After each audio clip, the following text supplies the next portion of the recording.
Saudara, aksi anak berkonflik dengan hukum yang terlibat dalam peledakan di SMA Negeri 72 disebut murni karena kriminal umum dan tidak terkait dengan jaringan apapun. Ada beragam dugaan motif yang beredar dan yang terbaru disebut-sebut karena motif dendam. Untuk membahas tentang hal ini, kita akan berbincang dengan psikolog forensik sekaligus konsultan Yayasan Amril Reza, konsultan Yayasan Lentera Anak maksud kami, Reza Indragiri. Selamat siang Mas Reza. Mas Reza, ini kalau kita lihat pola ledakan di SMA Negeri 72, bagaimana pendapat Anda dan apakah memang ini bisa dilakukan seorang siswa SMA seorang diri? Pertama, kita sepertinya mengalami bias. Jadi setiap kali ada peristiwa atau insiden yang terjadi ledakan akibat bom, proses berpikir kita langsung begitu cepat menyimpulkan bahwa ini ada sangkut pautnya dengan teroris. Namun beruntung bahwa Kapolri Jenderal Listio Sigit yang kemudian digarisbawahi ulang oleh Polda Metro Jaya menyebut peristiwa di sekolah ini tidak ada sangkut pautnya dengan teror, tetapi boleh jadi berangkat dari konflik personal atau konflik pribadi antara siswa tersebut dengan pihak-pihak lain. Nah, pertanyaan apakah ini bisa dilakukan oleh seseorang sendirian saja, tanpa ada komplotan, tanpa ada pengaruh pihak lain? Bisa saja. Karena itu kita perlu paham bahwa seseorang untuk menjadi pelaku kejahatan, apa saja jenis kejahatan itu termasuk menggunakan bahan peledak seperti ini, bisa berangkat dari mekanisme belajar sosial. Artinya dia melakukan peniruan. Apa yang disimak, apa yang ditonton, apa yang diberitakan, apa yang diindra, itu bisa saja kemudian mendorong seseorang untuk melakukan perbuatan serupa. Mas Reza, lalu untuk kalau kita lihat ada pola, apakah mungkin dia mengikuti pola-pola yang pernah ada? Apakah memang pernah ada kejadian ledakan bom dengan pola yang sama, terutama menggunakan metode dan bahan peledak yang sama juga? Sampai sekarang sebetulnya saya masih bertanya-tanya, pemilihan waktu jam segitu dan di tempat seperti itu, ini muatannya simbolik atau lebih karena pertimbangan taktik? Kalau kita berspekulasi ada muatan simbolik, maka yang masuk akal pula kalau kemudian kita beranggapan jangan-jangan ada sistem nilai tertentu, ada keyakinan-keyakinan tertentu yang mewarnai alam berpikir murid tersebut sehingga melakukan kejahatan yang sedemikian terencana. Tapi sebaliknya kalau kita memandang ini lebih karena pertimbangan taktik, maka kita memandang bahwa siswa tersebut menjadikan hari tersebut dan di lokasi semacam itu sebagai tempat dia beraksi, lebih karena berangkat dari pemikiran bahwa dengan sekali gebrak akan sekian banyak korban bisa berserak. Berarti memang si anak yang berkonflik dengan hukum ini sudah mempertimbangkan bahwa memang baik itu tadi ada taktiknya atau rencananya, memang sudah difikirkan sehingga akhirnya terjadilah kejadian yang kemarin itu, Mas Reza? Kita tentu bersepakat ini adalah boleh buat kita menyebutnya sebagai kejahatan yang berencana. Walaupun sebetulnya untuk kasus-kasus pidana yang dilakukan oleh anak kita lebih tepat menggunakan istilah kenakalan, tapi dengan bobot yang sedemikian besar tampaknya tidak keliru juga kalau kemudian kita gunakan kata kejahatan. Sekali lagi kejahatan berencana. Cirinya apa? Dalam kejahatan berencana, pelaku sudah mempertimbangkan atau memperhitungkan adanya target, insentif, sumber daya, dan risiko. Perkiraan saya, 4 unsur ini juga sudah masuk dalam kalkulasi ABH tersebut. Sehingga sekali lagi, ini bukan kejahatan spontan, bukan sebuah aksi yang berlangsung sekonyong-konyong, tetapi merupakan aksi yang sifatnya berencana. Salah satu dugaan motif yang beredar dan menjadi perbincangan adalah karena konten kekerasan di internet. Lalu seberapa besar sebenarnya pengaruh antara tontonan terhadap perilaku seseorang, mau itu menonton ataupun mungkin menggunakan game seperti itu, Mas Reza? Tadi saya katakan bahwa ada mekanisme belajar sosial atau peniruan yang kemudian kita anggap bisa saja berlangsung pada diri ABH ini. Itulah menjadi sebuah musabab mengapa dia melakukan tindakan kekerasan sedemikian rupa.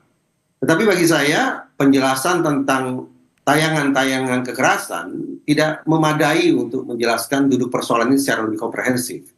Karena mari kita bayangkan, ada 1 juta murid yang hari ini menonton konten kekerasan, pasti tidak serta-merta 1 juta murid itu esok hari akan melakukan kekerasan. Jadi di samping faktor eksternal, entah itu media sosial atau apapun namanya, di samping faktor eksternal sesungguhnya ada faktor internal yang sangat berpengaruh, yang sangat dominan, yang sangat menentukan apakah pada akhirnya seseorang yang menonton tayangan kekerasan akan melakukan atau tidak melakukan kekerasan.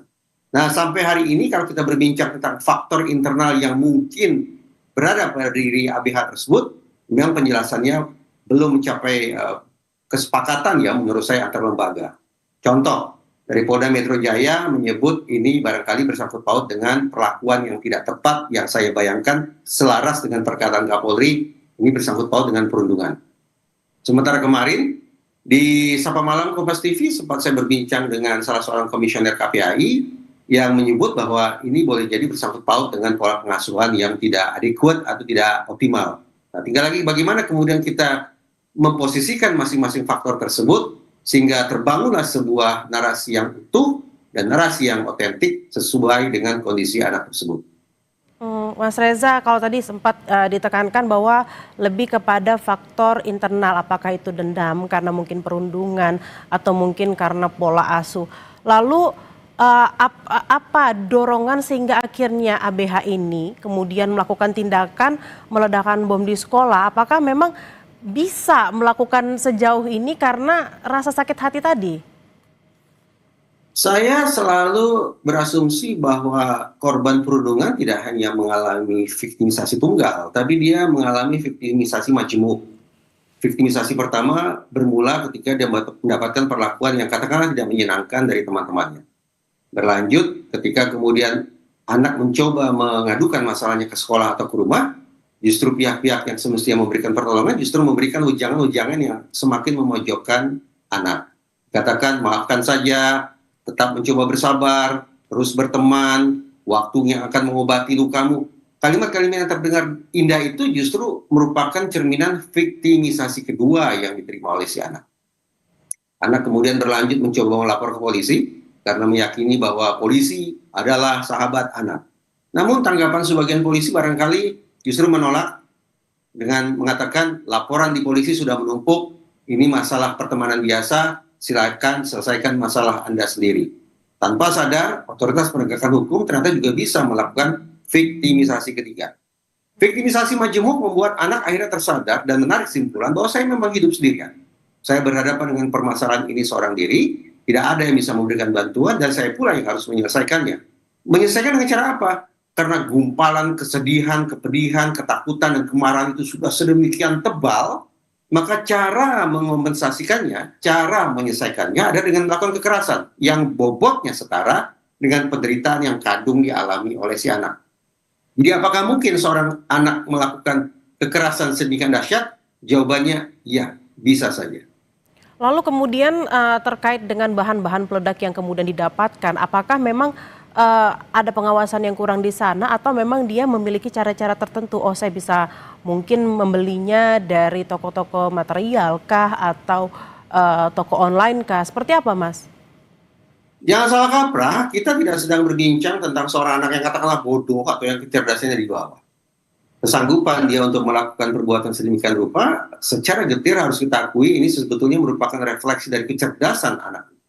Namun sayang, kecerdasan itu terbangun lewat proses belajar yang tampaknya tidak begitu tepat.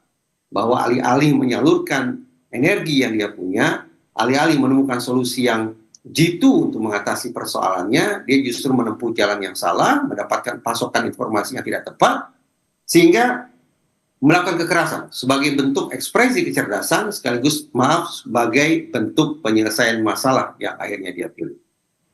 Mas Reza, Dari memang Polda Metro Jaya dikatakan bahwa bahan peledak yang dia gunakan tergolong low explosive. Saya bayangkan material untuk pembuatan low explosive relatif bisa didapat di banyak tempat.